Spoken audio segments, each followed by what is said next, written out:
Face à Emmanuel Le Chypre aujourd'hui, c'est Raphaël Legendre. Je vous ai demandé. Raphaël Legendre.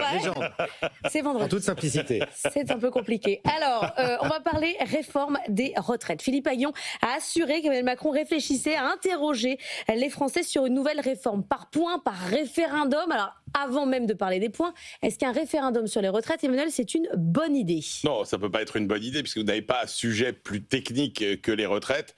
Et on sait très bien que les sujets techniques ne se prêtent absolument pas au référendum. Et puis du coup, ça compliquerait quand même alors l'exercice auquel on va se livrer, parce qu'on aime bien faire des exercices d'équilibré sur la question qu'il faudrait poser.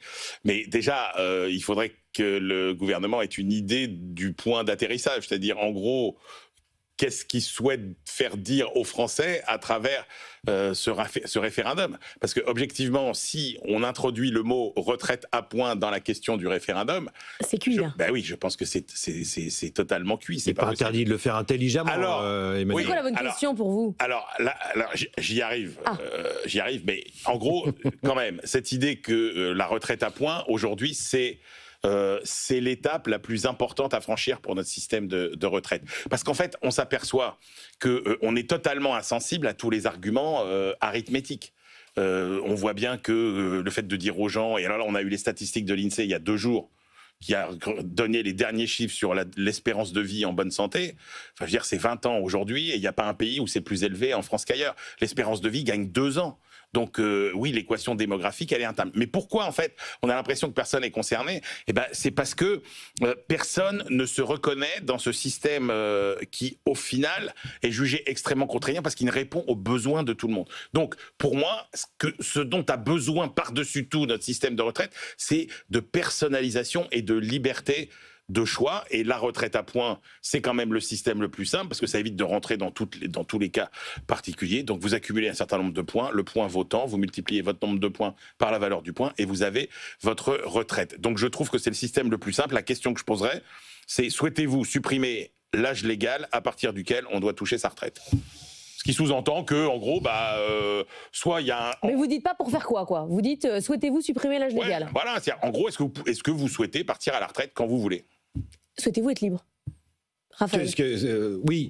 Alors, ce qui est la question que moi je poserais effectivement, pour revenir d'abord là où je suis pas tout à fait d'accord, c'est sur les référendums, pas une bonne idée. Un référendum, c'est fait soit pour changer les organisations institutionnelles de la République, soit pour poser les sujets au rapport aux finances publiques. C'est quand même au cœur de notre pacte social, sociétal et financier. Le sujet des retraites, c'est la première des dépenses publiques, donc c'est parfaitement un sujet sur lequel on peut interroger les Français. Alors évidemment, dès qu'on pose une question par référendum, on sait que la réponse en général est non. En France.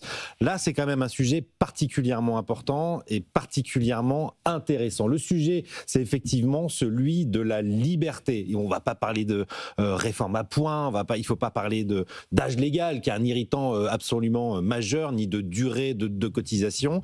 Il faut renverser la table. Il faut changer de système.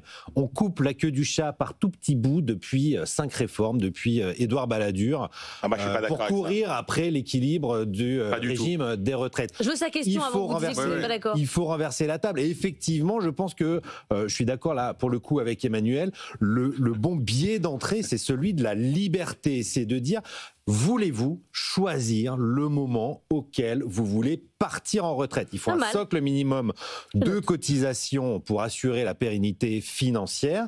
Mais ensuite, vous avez vos points, vous décidez du moment où vous partez. Oui, mais alors, est-ce qu'on introduit dans la question quelque chose du genre: est-ce que vous souhaitez avoir la liberté totale de l'âge de départ, quitte à assumer une baisse de vos pensions? Ça va évidemment avec. C'est-à-dire, vous décidez, selon le patrimoine dont vous héritez, vous décidez évidemment que vous n'aurez pas la même retraite si vous travaillez 47 ans. Tous ceux qui défendent la retraite à 62 ans aujourd'hui défendent une pension égale, alors que c'est impossible. C'est évidemment. Pourquoi la retraite à points, c'est bien mieux que la capitalisation? Parce que c'est là-dessus que je voulais aller le chercher aussi. C'est qu'en fait, la capitalisation, le principal inconvénient, c'est le coût de la transition, et qu'on sait très bien qu'on n'y sera pas d'ici 30 ou 40 ans. C'est pour ça qu'il faut commencer maintenant. Le système qui, très rapidement, peut tout changer, Et encore une fois, il n'y a pas choix plus individuel que la retraite. Et nous, on a un système dans lequel tous les critères reposent uniquement sur votre carrière. C'est très collectif, la retraite. Il n'y a pas plus collectiviste que la retraite actuellement. Non, mais c'est ce que je dis. C'est-à-dire qu'en gros, le système est totalement uniforme, écrase tout. Les critères qui sont pris en compte, c'est la pénibilité, la carrière, le métier que vous faites, certes, mais vos choix individuels. Or, on sait par exemple, il y a de plus en plus de travaux sur le sujet, que le moment où vous souhaitez partir à la retraite dépend en réalité beaucoup du choix combiné de votre famille, de votre couple. Et en gros, est-ce que vous avez un conjoint? Est-ce qu'il est à la retraite? Vous tenez compte des contraintes financières des deux, etc. Donc, c'est cette individualisation qui sauvera le système. Mais c'est un changement de système total, puisqu'aujourd'hui, vous cotisez pour la génération qui... Oui, mais ça, la retraite à points aussi. La retraite à points, ça reste de la répartition.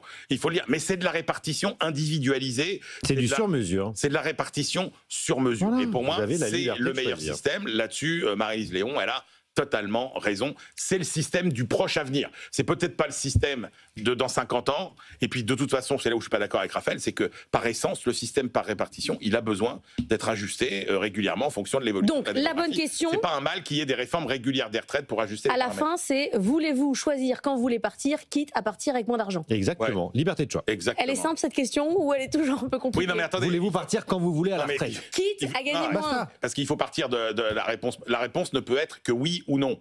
Donc vous ne pouvez pas donner un choix. Il faut expliquer tout, il faut donner les paramètres. Vous ne pouvez pas dire c'est ça ou ça. Quitte, peut-être on rajoute une astérix. Ouais. Bon, on n'a pas fini d'en reparler. Merci à tous les deux.